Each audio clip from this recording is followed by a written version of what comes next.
السلام علیکم ورحمۃ اللہ وبرکاتہ۔ لیکچرار اسلامیات کی تیاری کے لیے تقابل ادیان کے ایک نئے لیکچر میں خوش آمدید۔ اس سے پچھلے لیکچر میں ہم نے دو مذاہب کنفیوشس اور جین مت کا تعارف پڑھا، اور اس سے گزشتہ لیکچر میں ہم نے بدھ مت، ہندو مت، یہودیت اور عیسائیت کے تفصیلی لیکچرز کو دیکھا۔ اگر ابھی تک آپ نے وہ لیکچرز نہیں دیکھے تو نیچے ڈسکرپشن میں ان کا لنک موجود ہے، آپ وہ لیکچر دیکھ سکتے ہیں۔ آج کے لیکچر میں ہم سکھ مت ایک مذہب اور زرتشت دو مذاہب کا تفصیلی تعارف دیکھیں گے۔ سکھ مت میں ہم سکھ مت کا تعارف دیکھیں گے، امرتسر کیا ہے، بابا گرو نانک کی شخصیت کیا ہے، ان کا مذہبی ادب کیا ہے، سکھوں کے ہاں 5 کاف مشہور ہے وہ کیا ہے، ان کا ایک گروپ ہے خالصہ دل وہ کیا ہے، سکھوں کے فرقے کتنے ہیں، اینڈ لاسٹ پہ اہم نکات دیکھیں گے۔ اسی طرح دوسرے لیکچر زرتشت میں ہم تعارف دیکھیں گے، ان کا مذہبی ادب کیا ہے، مذہبی عقائد کون کون سے ہیں، رسم و رواج کیا ہیں، یہ بڑی امپورٹنٹ چیز ہے، اینڈ پھر اہم نکات ہم دیکھیں گے۔ اس کے بعد پھر انشاءاللہ ہمارا آخری لیکچر ہوگا جس میں ہم قادیانیت کو اور تقابل ادیان کی اہم کتب کا تعارف دیکھیں گے۔ شروع کرتے ہیں جی سکھ مت کے تعارف کے ساتھ ہمارے لیکچر کو۔ سکھ مذہب جو ہے یہ ایک غیر سامی، آریائی اور غیر ویدک مذہب ہے۔ سامی آپ کو پتہ کہ شروع والے لیکچر میں آپ کو بتایا کہ کچھ مذاہب سامی ہیں اور کچھ غیر سامی ہیں۔ سامی سے مراد یہ ہے کہ حضرت نوح علیہ السلام کے جو 3 بیٹے تھے، حام، سام اور یافس، اس سام سے آگے نسل چلی ہے۔ سامی عام طور پر الہامی مذاہب کو کہتے ہیں، اور سامی جو عام طور پر 3 مذہب مشہور ہیں، اسلام، عیسائیت اور یہودیت۔ اس کے علاوہ جتنے بھی مذہب ہیں وہ غیر سامی ہیں۔ آریائی سے مراد وہ مذہب ہیں جو سب کانٹیننٹ کے اندر پائے جاتے ہیں، اور آریہ جو کہ ہندو ہیں اس کی نسل سے ہیں۔ تو یہ ایک غیر سامی ہے لیکن آریائی ہے، یعنی کہ اس کا خطے کا ہے، لیکن یہ غیر ویدک ہے، یعنی کہ ایسا مذہب ہے جس کے اوپر وید نازل نہیں ہوئے۔ وید کو ہم تفصیل کے ساتھ ہندو مت کے لیکچر میں پڑھائے ہیں۔ اگرچہ یہ دنیا کے بڑے مذاہب میں تو شامل نہیں ہوتا، مگر یہ مذہب بھی ہندو مت سے نکلنے والی ایک شاخ سمجھی جاتی ہے۔ اس کا آغاز 15ویں صدی کے آخر میں ہوا، اور اس کا مسکن پاکستان موجودہ اور شمالی بھارت کا وہ علاقہ ہے جس کو پنجاب کہتے ہیں۔ پنجابی زیادہ تر سکھ ہیں۔ سکھ اصل میں پنجابی زبان کا لفظ ہے اور یہ سنسکرت سے آیا ہے، ویسے پنجابی کا لیکن سنسکرت سے آیا ہے۔ اس کا مطلب ہے سیکھنے والا۔ پنجابی میں لفظ بولتے ہیں سیکھ رہے ہیں، کی سیکھ رہے ہیں، تو سکھ سے ہی سکھ ہے، سکھ سیکھنے والا۔ اس کے معنی شاگرد یا مرید کے بھی ہوتے ہیں، کیونکہ یہ سیکھنے والا ہے۔ ہر وہ شخص سکھ کہلاتا ہے جو اپنے آپ کو سکھ کہے اور 10 گروؤں کا شاگرد مانے۔ ان 10 گروؤں کو ماننے والا ہی جو ہے وہ سکھ کہلاتا ہے۔ ایسا شخص اپنے آپ کو سکھ کہہ سکتا ہے۔ امرتسر جو ہے ان کا مین مرکز ہے سکھوں کا، یعنی کہ جس طرح مسلمانوں کے نزدیک خانہ کعبہ اور مکہ اور مدینہ کی جو شہر ہیں وہ زیادہ امپورٹنٹ ہے، اس طرح سکھوں کے لیے جو ان کا مین مرکز ہے وہ امرتسر ہے۔ امرتسر جو ہے، امرت کا معنی ہوتا ہے آب حیات۔ امرت ہم بولتے ہیں اپنی زبان میں، اردو کا لفظ بھی اردو میں بھی استعمال ہوتا ہے۔ ایسا پانی آب حیات کیا ہے؟ آب حیات کا رہتا ہے کہ ایک ایسا پانی ہے دنیا میں کہ جو بندہ پی لے وہ ساری زندگی زندہ رہتا ہے، وہ مرتا نہیں ہے۔ اس سے مراد علم اور معرفت کی روشنی ہے، عام طور پر علماء کرام اس کی یہ تعویل کرتے ہیں۔ اور سر کا معنی ہے تالاب۔ تالاب کو سر کہتے ہیں سنسکرت زبان میں۔ یہ شہر اصل میں ایک مقدس گردوارے کے ارد گرد آباد ہے، اور یہ جو تالاب ہے یہ چوتھے گرو رام داس نے تعمیر کروایا تھا۔ اس گردوارے کو ہرمندر صاحب بھی کہتے ہیں، اور اس کا ایک دوسرا نام گولڈن ٹیمپل کے نام سے بھی مشہور ہے۔ اب یہ جو امرتسر ہے، یہ آب حیات، وہ جو چشمہ ہے، وہ جو تالاب ہے، اس کے ارد گرد ایک تالاب بنا۔ تالاب کے بعد پھر وہاں پر ایک گردوارہ بنا، اور پھر آہستہ آہستہ کرتے ہوئے اس وقت آج کل امرتسر پورا ایک شہر ہے۔ اس کے اوپر آپریشن بھی ہوتا ہے، آپریشن بلو سٹار۔ اگر آپ اس کی ہسٹری پڑھیں، نیچے ڈسکرپشن میں اس کا لنک موجود ہے، آپ وہ بھی دیکھ سکتے ہیں۔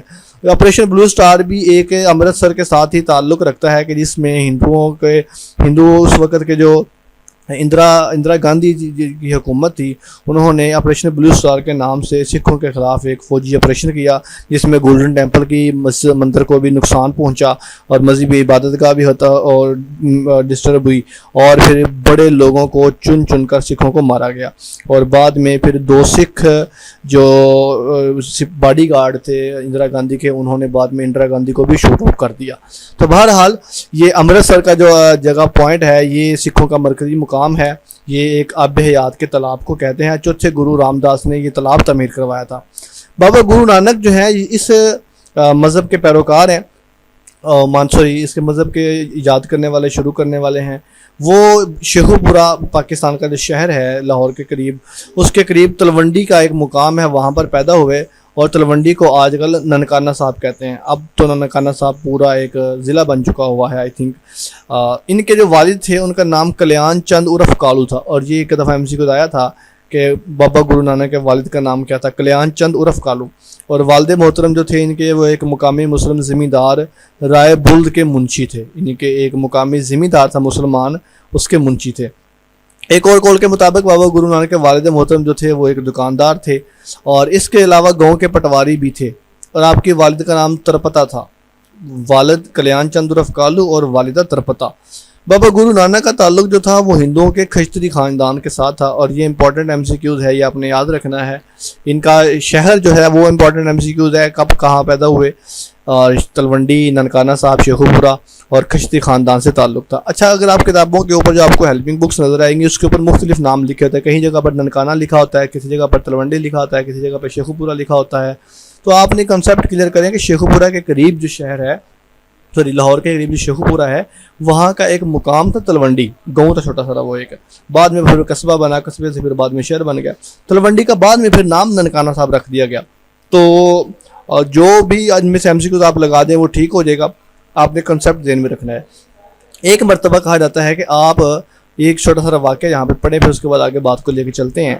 ایک مرتبہ جب آپ 15 سال کے تھے تو انہوں نے آپ کو کچھ رقم یعنی 40 روپے دیے والد صاحب نے، تاکہ بازار سے تجارت کی غرض سے سودا سلف خرید کر لائیں، یعنی پہلے دکانداری کرتے تھے۔ تو راستے میں جنگل میں آپ کی ملاقات سادھوؤں سے ہوگی، یہ سادھو مذہبی لوگ ہیں جو کئی دن سے فاقے سے تھے۔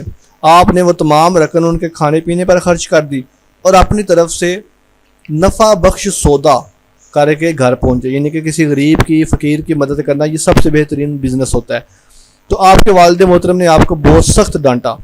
جہاں یہ واقعہ پیش آیا تھا اس جگہ کو آج بھی سکھ مذہب میں سچا سودا کے نام سے جانا جاتا ہے، یعنی کہ انہوں نے اصل جو سودا کیا تھا، اصل جو ٹریڈ کی تھی وہ آخرت کی ٹریڈ تھی، یعنی کہ قیامت کی، جس میں اپنے نیکیاں کی تھی دنیا میں اور آخرت میں اس کا بدلہ ملنا تھا۔ تو یہ سچا سودا، یہ ٹرم آتی ہے، یہ MCQ آتا ہے کہ سچا سودا کس مذہب کی ٹرم ہے، تو سچا سودا جو ہے یہ سکھ مت کی ٹرم ہے۔ سلطان پور میں نواب صاحب کے پاس قیام کے دوران آپ کے بہنوئی اور بہن نانکی کی کوششوں سے گرو نانک کی شادی لکھنؤ، تحصیل بٹالہ، ضلع گرداسپور کے کھشتری خاندان سلکھنی نامی عورت سے ہوئی، اور آپ کے 2 بیٹے ہوئے، ایک کا نام پری چند تھا اور ایک کا نام لکشمی داس تھا۔ یہ بابا گرو نانک کے 2 بیٹے تھے۔ پری چند اور لکشمی داس کی اولاد اب بھی پنجاب کے مختلف علاقوں میں آباد ہے۔ ایک قول کے مطابق آپ کی شادی 15 سال کی نہیں بلکہ 12 سال کی عمر میں ہوئی تھی، اور 22 سپٹمبر 1539 کو 71 ایئرز کی عمر میں بابا گرو نانک نے وفات پائی۔ یہ بابا گرو نانک کا مختصر مگر تفصیلی مختصر تعارف تھا، یہ امرتسر کا تعارف تھا اور یہ سکھ مذہب کا تعارف تھا۔ آگے چلتے ہیں جی، سکھوں کا مذہبی ادب کیا ہے۔ سکھوں کی مذہبی کتاب جو ہے اس کا نام ہے گرنتھ صاحب، جس کو گرو گرنتھ بھی کہتے ہیں۔ گرنتھ پنجابی میں کتاب کو، یعنی کہ گرنتھ کا مطلب ہوتا ہے پنجابی میں کتاب، یہ اس طرح ہائی لائٹ کرتا ہوں آپ کو اچھے طریقے سے نظر آ جائے۔ اور صاحب اردو اور عربی میں دوست، ساتھی یا مالک کو کہتے ہیں، یعنی کہ گرنتھ کتاب کو اور صاحب دوست کو، مالک کو۔ سکھ اسے مذہبی کتاب ہی نہیں سمجھتے بلکہ یہ ان کے لیے زندہ گرو کی حیثیت رکھتی ہے، اور یہ MCQ بھی ایک دفعہ آیا ہوا ہے، سکھوں کا زندہ گرو کون سا ہے، یعنی کہ کون سا سکھوں کا گرو ہے جو آج بھی زندہ ہے۔ تو اصل میں یہ ان کی کتاب ہے گرو گرنتھ، جس کو یہ پڑھتے ہیں، اس گرو گرنتھ کتاب کو زندہ گرو کہتے ہیں۔ یہ کتاب جو ہے گرو گرنتھ یہ گورمکھی زبان میں لکھی گئی ہے۔ گرو گرنتھ جو ہے یہ 5894 یعنی کہ 5894 منظوم حمدوں پر مشتمل ہے، یعنی کہ حمد یہ نظم ٹائپ ہے، منظوم کا مطلب ہوتا ہے نظم، یعنی کہ جس طرح پوئٹری ہوتی ہے اس طرح سے یہ کتاب ہے۔ اس میں 10 گروؤں اور 15 مسلمانوں، ہندو صوفیاء اور بھگتوں کا کلام بھی اس میں شامل ہے۔ گرنتھ صاحب جو ہے یہ 18 مختلف راگ ہیں اس میں لکھی گئی ہے۔ اس میں گرو نانک کی 974 نظمیں بھی اس میں شامل ہے۔ یہ پنجابی، ملتانی، سرائکی، فارسی، پراکرت، ہندی اور مراٹھی زبانیں اس گرو گرنتھ میں استعمال کی گئی ہیں۔ اگر آپ دیکھیں تو جو مسلمانوں کے مذہبی صوفیاء کا کلام ہے جو ہم تک پہنچا ہے، جس میں اسپیشلی بابا بلے شاہ کا کلام ہے اور بابا فرید کا کلام ہے، بابا فرید کا، وہ کلام تو پہنچا ہی مسلمانوں کے پاس گرو گرنتھ میں ہے۔ اب گرو گرنتھ میں اصل میں یہ سوچ یا گرو گرنتھ میں اس طرح کا کلام کیوں شامل ہے؟ اصل میں یہ سوچ کی پیچھے کوشش، اس کتاب کے پیچھے کوشش یہ تھی کہ ایسی کتاب مدون کی جائے جو مذہبی تعصب سے بالا تر ہو، اور اس وقت کے جتنے بھی بڑے بڑے مذاہب تھے ان کے جید اور ان کے جو top class high qualified high ranked اس وقت کے جو عالم تھے، ماننے والے تھے، پیروکار تھے، ان کے کلام کو گرو گرنتھ میں شامل کیا گیا تھا۔ مثال کے طور پہ اس وقت ہندو تھے، ہندوؤں کا جو ہندو ہیں، ہندو بھگت، ان کا کلام اس میں شامل ہے۔ مسلمان صوفیہ تھے، مسلمانوں کا بھی کلام شامل ہے۔ سکھوں کے 10 گرو تھے، ان کا بھی کلام اس میں شامل ہے۔ اور اس کا مقصد یہ تھا کہ مذہبی تعصب اور مغلوں کے غیر منصفانہ نظام سے چھٹکارے کے لیے متوازن نظریہ سازی کی جائے، چونکہ جس وقت سکھوں کو عروج حاصل ہوتا ہے اس وقت تک مغل امپائر جو ہے وہ برّ صغیر میں قابض ہوتی ہے۔ اور آپ کو پتہ ہے کہ مغل امپائر جو ہے یہ خالص اسلامی حکومت ہے، اور اس میں سے اسپیشلی اورنگزیب عالمگیر نے مذہب اسلام کو بھرپور پروموٹ کیا ہے، اور غیر مذہب والوں ماننے والوں کو ان کو ڈکریز کیا ہے، اور ہندوؤں پر جزیہ لگایا ہے۔ تو یہ مذہبی بالا دستی کو ختم کرنے کے لیے گرو گرنتھ میں سب لوگوں کو شامل کیا گیا۔ اس لیے گرو گرنتھ کا ایک حصہ بھگت بانی کہلاتا ہے، جس میں بابا فرید الدین گن شکر، بھگت کبیر اور ہندو سنت سور داس کا کلام شامل ہے۔ بابا فرید کا کلام تو مسلمانوں تک پہنچا ہی گرو گرنتھ کی وساطت سے ہے۔ تو یہ اس میں آگے تفصیلات بھی آتی ہیں، کئی ایسے گرو تھے، آئی تھنک ابھی یہاں پہ کنفرم نہیں ہے میرے ذہن میں، شاید کچھ چوتھے گرو تھے جن کے بارے میں یہ آتا ہے کہ مغل حکمران نے ان کو قتل کروایا تھا۔ تو بہرحال وہ ایک پوری تفصیلات ہیں، ہم اس کی ڈیپتھ میں نہیں جاتے، ہم صرف بنیادی چیزوں کو دیکھتے ہیں۔ سکھوں کے ہاں 5 کاف جو ہیں وہ بہت مشہور ہیں۔ اکثر آپ نے دیکھا ہوگا کوئی بھی سکھ ہے، اس کا ایک کچھا، ایک کڑا، کنگا، کیس اور کرپان۔ اگر آپ کوئی بھی سکھ دیکھیں تو اس کے بڑے بڑے بال ہوتے ہیں، اور اس کو کیس کہتے ہیں۔ آپ دیکھتے ہیں وہ پگڑی پہنتے ہیں، وہ پگڑی کیوں پہنتے ہیں؟ اصل میں وہ بڑے بالوں کو لپیٹنے کے لیے، اپنے بالوں کو کور کرنے کے لیے انہوں نے اپنے سر پہ پگڑی پہنی ہوتی ہے۔ اس کے بعد کڑا، اکثر آپ دیکھتے ہیں کہ اکثر پاکستانی اور اسپیشلی مسلم لوگوں نے بھی لیفٹ ہینڈ پہ کڑا پہنا ہوتا ہے، اور وہ یہ اصل میں جو کڑا پہننا ہے اس مذہب میں، اسلام میں اس پر کوئی پابندی نہیں ہے، منع نہیں کیا، سونے چاندی کے علاوہ آپ پہن سکتے ہیں، لیکن اصل میں یہ جو کڑا پہننا ہے یہ سکھوں کے نزدیک مذہب سمجھا جاتا ہے۔ ان کے نزدیک یہ جو بندہ کڑا پہنتا ہے وہی اصل میں سکھ ہوتا ہے، ادروائز سکھ نہیں ہوتا۔ تو یہ چونکہ پاکستانی ریپر جو ہیں، پاکستانی لوگ جو ہیں، یہ زیادہ تر سکھوں کے گانوں کو سنتے ہیں، اس کلچر کو اڈاپٹ کرتے ہیں، اس لیے آپ دیکھتے ہیں کہ اکثر نوجوانوں نے بھی ہاتھوں پہ کڑا پہننا ہوتا ہے۔ اسی طرح کنگا ہوتا ہے، اکثر ساری بات ہے، اتنے بڑے بالوں کو سنبھالنے کے لیے کڑا انہوں نے اپنے پاس رکھا، کنگا رکھا ہوتا ہے۔ پھر کرپان ہوتی ہے۔ اگر آج کل تو یہ کرپان کا کانسیپٹ کم ہو چکا ہے، لیکن پھر بھی اگر آپ بالی ووڈ کی سکھوں کی موویاں دیکھیں پنجابیوں کی، تو اس میں آپ دیکھتے ہیں کہ انہوں نے گنڈاسا، تلوار، اور آج کل کے جدید کلچر میں گن کلچر ان کے ہاں کامن ہے۔ اسی طرح آپ دیکھتے ہیں کہ سکھوں کے جتنے بھی گانے ہیں اس کے اندر رائفل گانوں کا، بدماشی کا کلچر بڑا نارمل سی چیز ہے ان کے ہاں۔ وہ ریزن یہ ہے کہ تلوار ان کے ساتھ ہونا ان کے مذہب کی علامت ہے۔ آج کل تلواریں چونکہ ختم ہو چکی ہیں، آج کی جگہ گن ہے، اس لیے ہر دوسرے سکھ نے گن، پسٹل اور رائفل اپنے پاس رکھی ہوتی ہے۔ اس طرح کچھا، ہاف یعنی کہ نکر پہننا۔ اسی طرح آپ دیکھتے ہیں کہ کئی، میں نے ایک انڈین ریپرز کو دیکھا، وہ جناب جی کچھا پہن کے جناب جی اسٹیج پر پرفارم کر رہے ہیں، تو یہ ہمارے ہاں بڑا معیوب ہے، لیکن ان کے ہاں یہ مذہب کی علامت ہے۔ تو کچھا، یہ سارا 5 کے 5 لفظ کاف سے شروع ہوتے ہیں، کچھا، کڑا، کنگا، کیس بالوں کو کہتے ہیں، اور کرپان۔ یہ 5 کاف جو ہیں یہ ہندوؤں کے اور سکھوں کے ہاں مشہور ہیں۔ اس سے پچھلے لیکچر میں آپ کو بتایا تھا کہ ہندوؤں کے ہاں 4 گاف مشہور ہیں، گاؤ ماتری، گاؤ ماتا اور گنگا اور گیتا۔ اوکے جی، سکھ عبادت گاہ کو گردوارہ کہا جاتا ہے۔ یہ گردوارے کو آپ ذرا سمجھ لیں، میرے خیال سے یہاں پر نا ہمیں ایک ہیڈنگ لکھنی چاہیے جس سے آپ کو ذرا کلیئر ہو جائے کہ اب ہم گردوارے کو پڑھ رہے ہیں۔ اوکے جی، یہ گردوارے کی ہیڈنگ ہے۔ اوکے جی، گردوارہ بالعموم ایک بڑا کمرہ ہوتا ہے جس میں گرنتھ صاحب کو درمیانی چوکی پر رکھا جاتا ہے، یعنی کہ اکثر آپ دیکھتے ہیں کہ درمیان میں چوکی پڑی ہوتی ہے اور اس کے اوپر گرنتھ پڑی ہوتی ہے۔ اس کمرے کے دروازے چاروں طرف کھلتے ہیں، رائٹ، لیفٹ، اور اوپر نیچے، آگے پیچھے، دائیں بائیں، چاروں طرف کھلتے ہیں۔ سمت کی کوئی تخصیص نہیں کہ کتاب کا رخ کس جانب ہوتا، ہم شمال اور مشرق کو افضل سمجھا جاتا ہے۔ دعا کے بعد اور خاص موقع پر حلوہ بٹتا ہے جسے پرشاد کہا جاتا ہے۔ یہ آپ دیکھتے ہیں اکثر موویز میں پرشاد دیا جاتا ہے، ہمارے ہاں بھی کئی لوگ اس کو جب چیز بانٹی جاتی ہے اس کو پرساد کا لفظ بول دیتے ہیں۔ ہر گردوارے میں مذہبی فرائض کو سر انجام دینے والے اور دعا کے وقت امام کرانے والے شخص کو گرنتھی کہا جاتا ہے، ان کا جو لیڈر ہوتا ہے اس کو گرنتھی کہا جاتا ہے۔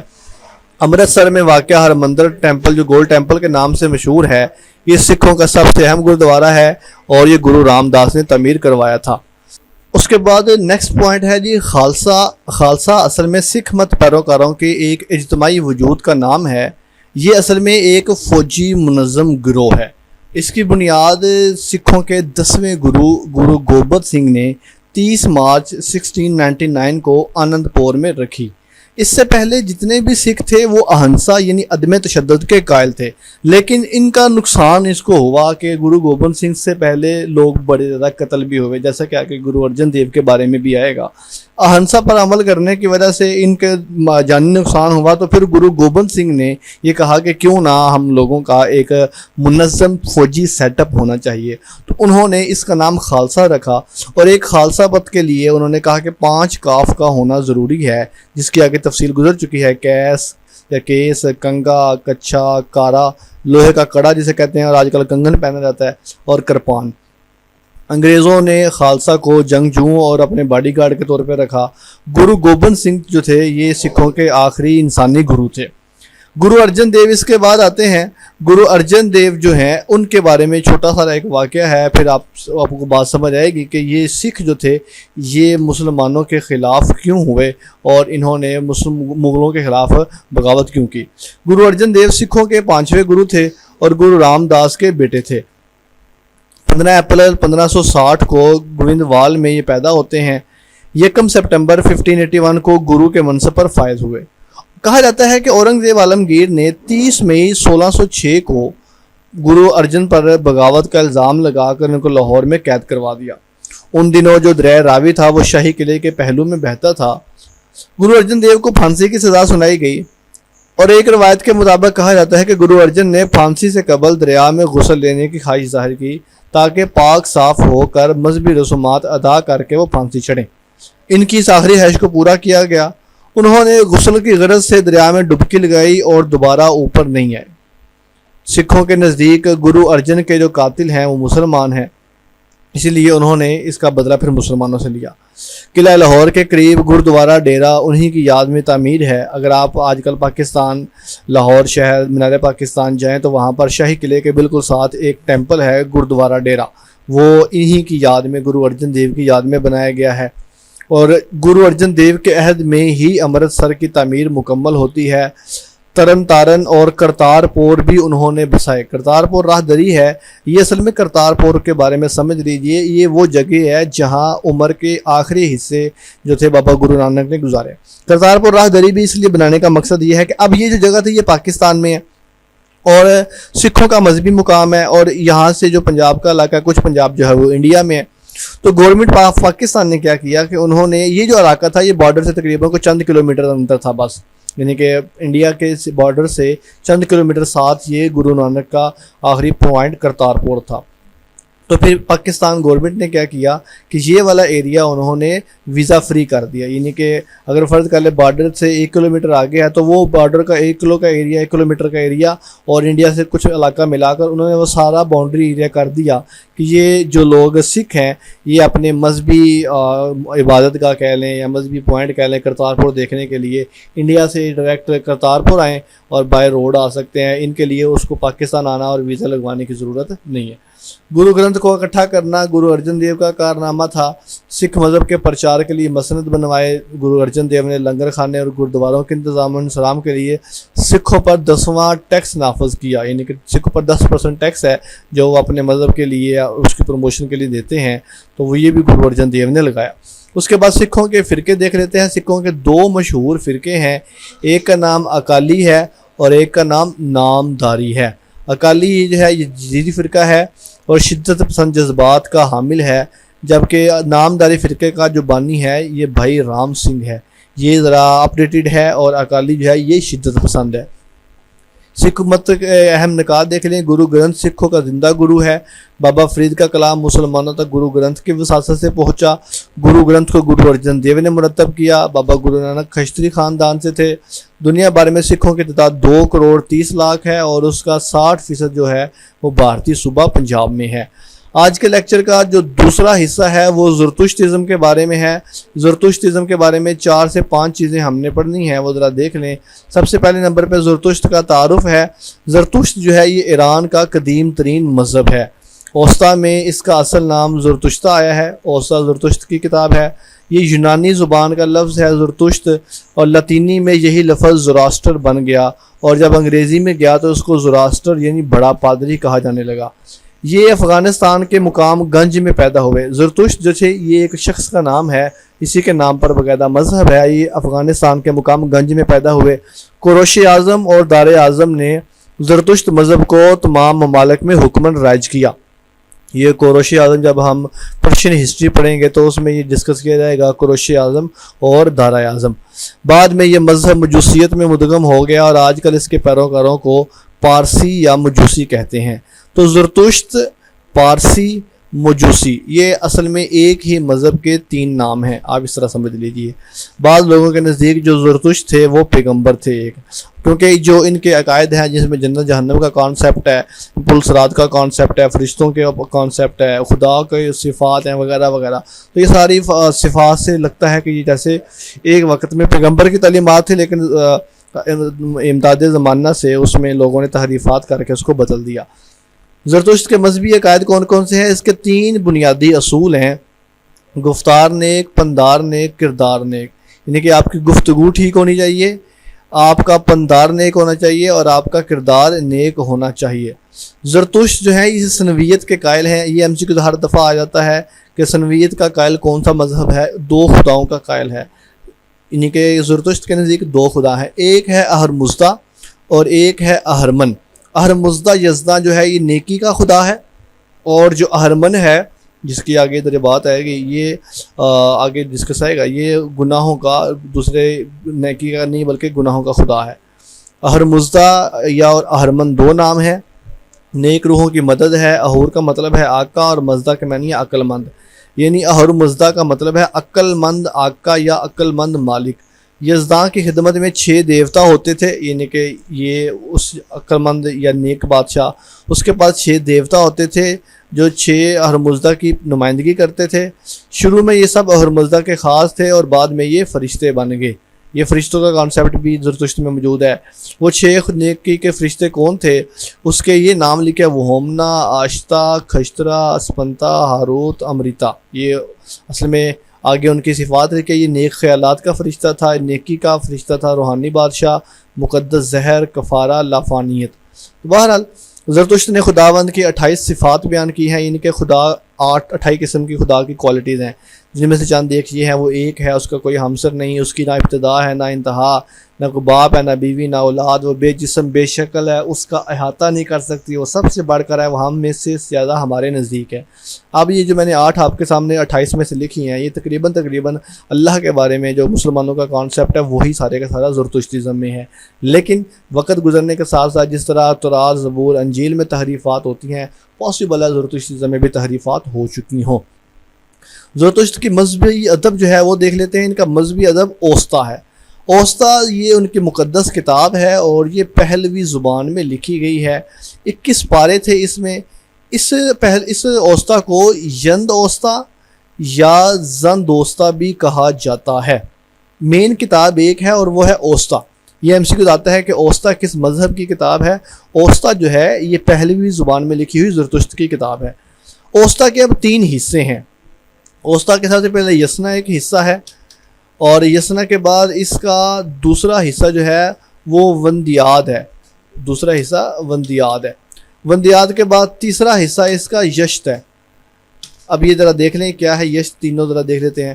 اوسطا اس میں 72 باب ہیں اور 17 یسنائیں ہیں، یعنی کہ یسنا اس کا اوسطا کے 3 حصے ہیں۔ ذرا دوبارہ دیکھیں ذرا۔ اوسطا میں پہلا حصہ یسنا ہے، اس میں 72 باب ہیں اور گاتھائیں ہیں۔ گاتھا کا مطلب ہوتا ہے مقدس بھجن جو گایا جاتا ہے۔ اب یہ بھی کویسچن آتا ہے کہ یسنا کس مذہب کا ادب ہے؟ تو یسنا چونکہ اوسطا کا ہی ایک پارٹ ہے، اس لیے آپ اس کو یہی سمجھیں کہ یسنا اوسطا کا ہی حصہ ہے۔ اس کے بعد ویدانت ہے، اس میں طہارت، ریاضت اور عبادت کے قواعد قوانین درج ہیں۔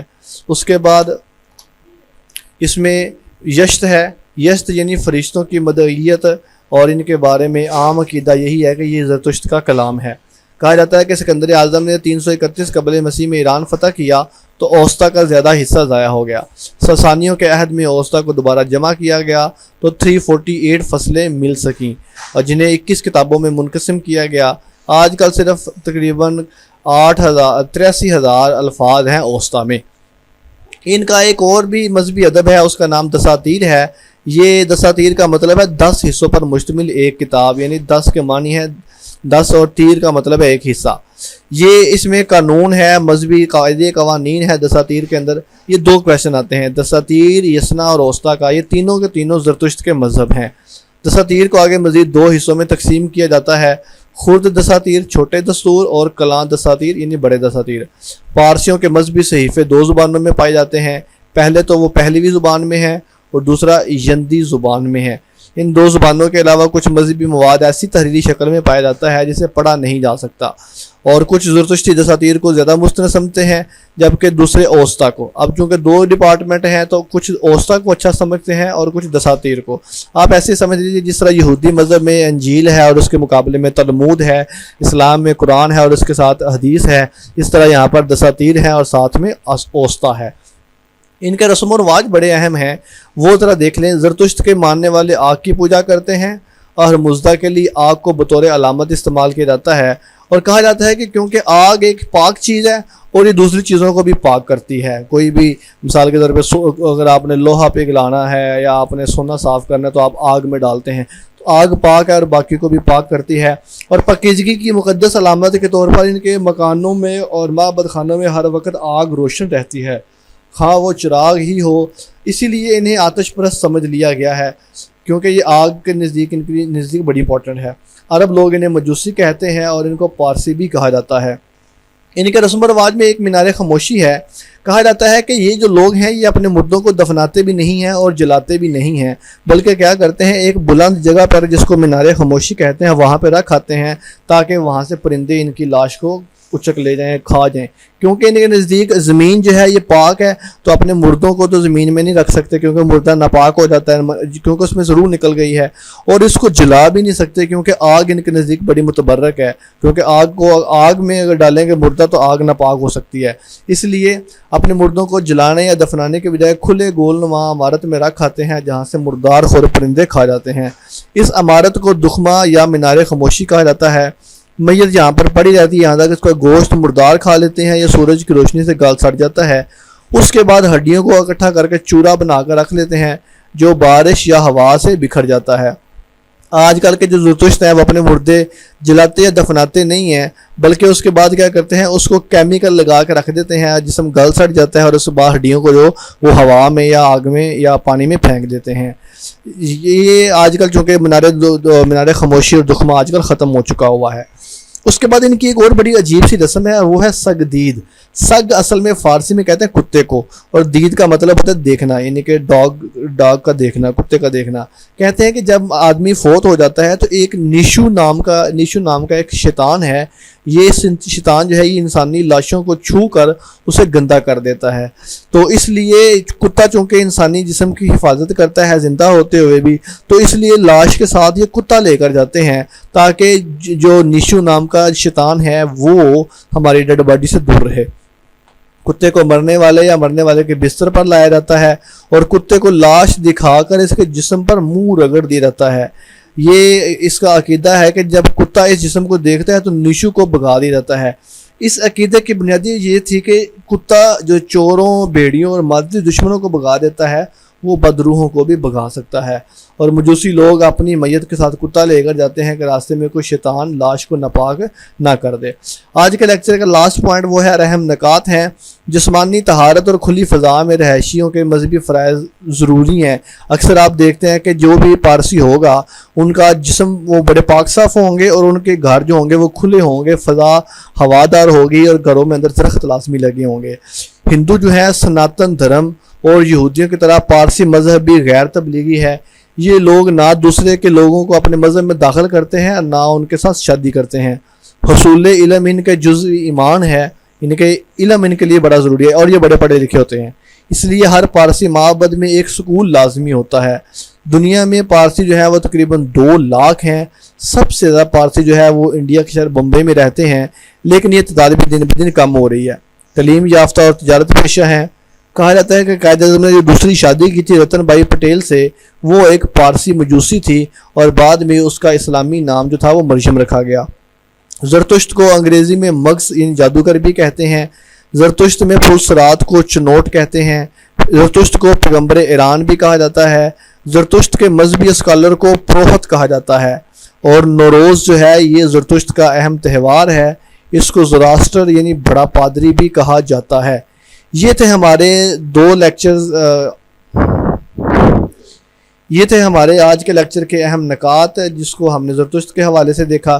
ایک دفعہ اس کو دوبارہ سمرائز کر لیتے ہیں. آج ہم نے 2 جو مذاہب ہیں سکھ مت اس کا تعارف دیکھا، امرتسر کے بارے میں پڑھا، بابا گرو نانک کے بارے میں پڑھا، سکھوں کا مذہبی ادب 5 کاف دیکھے، اس کے بعد گردوارے کے بارے میں پڑھا اور خالصہ پنتھ کے بارے میں پڑھا. پھر سکھوں کے فرقے دیکھے اور سکھوں کے اہم نکات پڑھے. اس کے بعد ہم نے زرتشت کو پڑھا، اس میں زرتشت کا تعارف دیکھا، مذہبی عقائد، مذہبی ادب دیکھا، رسم و رواج دیکھے، اہم نکات دیکھے. انشاءاللہ آپ سے ملاقات ہوتی ہے نیکسٹ لیکچر میں، جس میں ہم نے قادیانیت کو پڑھنا ہے اور قابل دیان کی مشہور کتابوں کو پڑھنا ہے.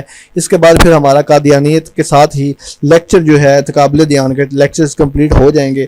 ابھی تک کے لیے اتنا ہی ہے. انشاءاللہ ملتے ہیں ایک نئے لیکچر میں. آپ کی سماعتوں کا بہت شکریہ. اللہ حافظ و ناصر.